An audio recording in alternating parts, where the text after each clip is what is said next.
কথা হলো যে যাতায়াত পুরো বন্ধ, এক সপ্তাহ ধরে 15 দিন যাবৎ, 1 বছর যাবৎ এখানে কাজ হচ্ছে। হ্যাঁ, কোনো গাড়ি বের করতে পারি না, কোনো সময় গাড়ি আনলে হঠাৎ করে দেখা যায় রাস্তা বন্ধ করে রেখে দিয়েছে। তারপরে এখন আমার জলের পাইপটা কেটে দিয়েছে, জল যাচ্ছে না আজকে সকাল থেকে, যাওয়া যায় না।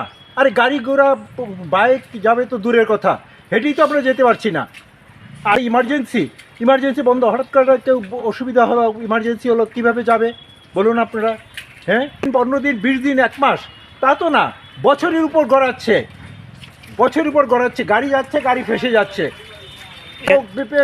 কাঁধে নিয়ে যেতে হবে।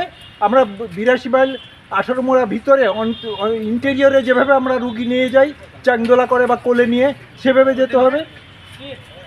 দুর্ভোগ, আমাদের প্রচণ্ড দুর্ভোগ হচ্ছে। এটা Dhaleshwar area, east of central jail.